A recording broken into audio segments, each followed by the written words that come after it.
रतनपुर गांव में रमेश नाम का एक लकड़हारा रहता था। रमेश जंगल में जाकर हर रोज लकड़ियां काटता और उनको बाजार में बेचता। इसी से उसके घर का गुजारा होता था। रमेश के घर में एक छोटी बहन और उसकी बीमार माँ रहती थी। लकड़ियां बेचकर जो भी पैसा आता, रमेश उसी से अपनी माँ का इलाज करता और छोटी बहन की जरूरतें भी पूरी करता। रमेश की माँ अक्सर बीमार रहा करती थी, जिसके कारण सारे घर का काम रमेश और उसकी छोटी बहन रूपा को करना पड़ता था।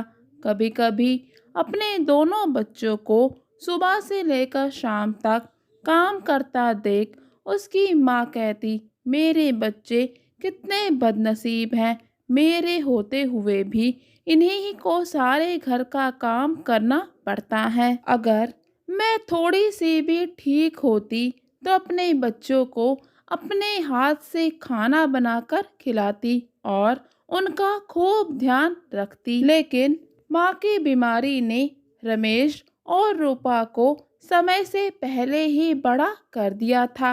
वो दोनों बच्चे बहुत ही समझदार थे। छोटी बहन रूपा घर का सारा काम करती। वो अपनी माँ और भाई के लिए खाना बनाती, नदी से पानी भर कर लाती और भाई रमेश पूरे घर की जिम्मेदारी उठाता।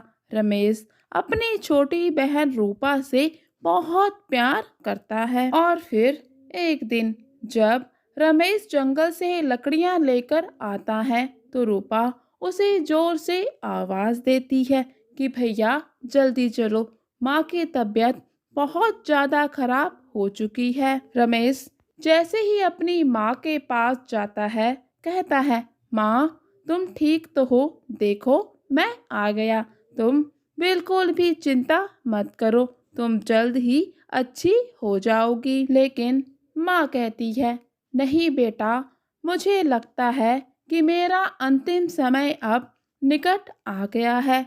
मैं अब और ज्यादा नहीं जीऊंगी। बेटा रमेश, जाने से पहले मुझे तुमसे एक वादा चाहिए। तुम मुझसे वादा करो कि मेरे जाने के बाद तुम अपनी छोटी बहन रूपा का एक पिता की तरह ध्यान रखोगे। उसे कभी भी किसी चीज की कमी नहीं होनी चाहिए। और वो रूपा से भी कहती है कि वो भी अपने बड़े भाई को अपने पिता के समान ही समझे। दोनों भाई बहन आपस में बहुत ही प्रेम से रहना। इतना कहकर माँ दुनिया को अलविदा कह देती है और अब दोनों भाई बहन अनाथ हो चुके हैं। उनका एक दूसरे के सिवा इस दुनिया में अब कोई भी नहीं है। अपनी माँ के जाने का गम रमेश बर्दाश्त नहीं कर पाता। वो किसी से भी बात नहीं करता, हर समय अकेले में चुपचाप बैठकर अपनी माँ को याद करता रहता। वो जंगल भी नहीं जाता। ये सब देखकर रूपा अपने भाई रमेश से कहती है, भैया ऐसा कब तक चलेगा? तुम कब तक यूं ही माँ को याद करके परेशान होते रहोगे? मेरा तुम्हारे सिवा कोई भी नहीं। अगर तुम ऐसे ही रहे तो फिर अगर तुम्हें कुछ हो गया तो मेरा क्या होगा? मैं फिर किसके सहारे जीऊंगी? भैया जीवन में आगे बढ़ना ही जीवन और प्रकृति का नियम है। हमें अब माँ को भुलाकर जीवन में आगे बढ़ना चाहिए। वैसे भी माँ की यादें और प्यार आशीर्वाद बनकर हमेशा ही हमारे साथ रहेगा। रूपा रमेश से कहती है, भैया आप जंगल में लकड़ियां काटने जाइए, इससे आपकी दिनचर्या कुछ बदलेगी तो आपको अच्छा लगेगा। धीरे धीरे अपने रोज के काम में अपने आप को व्यस्त रखिए तो जीवन पहले के जैसा हो जाएगा। तो फिर रमेश रूपा की बात मान लेता है और जंगल में लकड़ियां लेने के लिए चला जाता है। और फिर ऐसे ही करते करते दोनों भाई बहन के दिन गुजरने लगे।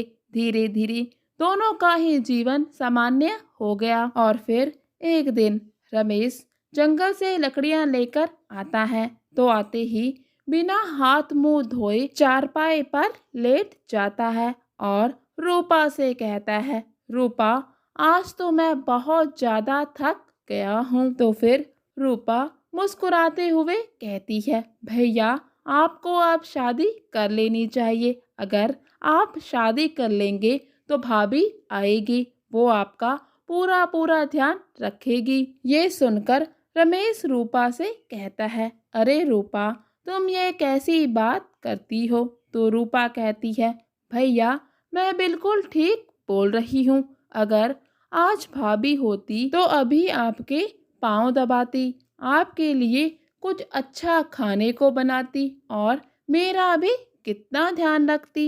ये सब सुनकर रमेश कहता है, रूपा बात तो तुम्हारी सही है, लेकिन हम ठहरे गरीब और मुझ गरीब को कौन अपनी लड़की देगा। तुम तो बस ऐसे ही दिन में सपने देख रही हो, सपने देखना छोड़ दो। भाई की बात सुनकर रूपा कहती है, अरे भैया ये क्या बात हुई। क्या गरीबों की शादी नहीं होती?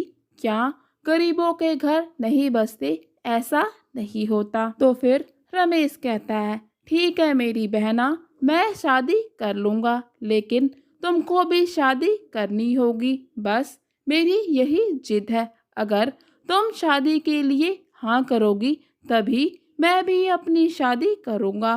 तो रूपा कहती है, ठीक है भैया मैं शादी करूंगी। तो फिर रमेश भी कहता है, ठीक है तो मैं भी तुम्हारे लिए भाभी लेकर आऊंगा। बस जैसे ही कोई अच्छी लड़की मिलेगी तो मैं शादी कर लूंगा। और फिर अगले ही दिन जब रमेश जंगल में लकड़ी काटने जाता है तो वहां पर किसी के रोने की आवाज सुनता है।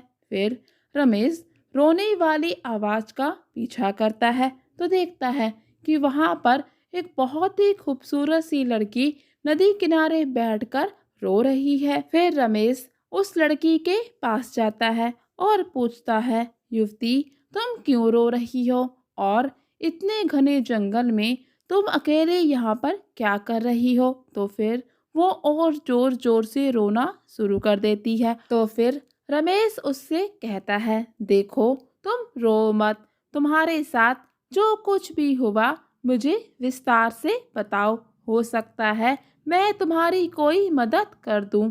तो फिर वो बताती है कि उसका नाम माला है। इस जंगल ने और इस नदी ने उसका सब कुछ छीन लिया। इस जंगल को पार करते समय उसका भाई इस नदी में गिर गया, जिसको बचाने के चक्कर में उसके माता पिता भी इस नदी में बह जाते हैं और अब वो इस दुनिया में बिल्कुल अकेली है। उसका कोई भी नहीं है। अब वो कहाँ जाए, उसका कोई भी ठिकाना नहीं है, इसलिए वो बस रोए जा रही है। रमेश को उसकी कहानी सुनकर बहुत ही दुख होता है। तो फिर रमेश सोचता है, ये लड़की अकेली है, इसका इस दुनिया में कोई भी नहीं और सुंदर भी है, क्यों ना मैं इसी के सामने शादी का प्रस्ताव रख दूं। तो फिर रमेश झिझकते झिझकते माला से कहता है, माला अगर तुम चाहो तो मेरे साथ मेरे घर में रह सकती हो, तुम मेरे साथ चलो। तो इस पर माला कहती है, क्या तुम्हारे साथ तुम्हारे घर चलूं? लेकिन लोग क्या कहेंगे? एक जवान लड़की एक जवान लड़के के घर में कैसे रह सकती है। फिर रमेश ने माला से कहा, फिर तुम मुझसे शादी कर लो और मेरे घर में मेरे घर की मालकिन बनकर रहो। कुछ समय सोचने के बाद रूपा रमेश से शादी के लिए हाँ कर देती है और फिर रमेश रूपा को लेकर घर आ जाता है। रमेश और माला को एक साथ देखकर उसकी बहन रूपा पूछती है, भैया ये कौन है? तो रमेश रूपा को बताता है कि ये उसकी होने वाली भाभी है। तुमने कल ही कहा था ना कि भैया मेरे लिए भाभी ला दो, तो लो आज मैं तुम्हारे लिए भाभी ले आया। और फिर कुछ ही दिनों में बहुत ही साधारण रीति रिवाज के साथ रमेश और माला की शादी हो जाती है। और फिर जो भी माला को देखता तो रमेश के भाग्य की सराहना करता कि इसको कितनी सुंदर और सुशील लड़की मिली है। रमेश के जीवन में अब खुशियां आने लगी थी। वो अपने छोटे से परिवार में बहुत खुश था। वो सोचा करता कि कितना प्यार है दोनों भाभी और ननंद के बीच। बस भगवान इस प्यार को हमेशा यूं ही बनाए रखे। लेकिन नियति को शायद कुछ और ही मंजूर था।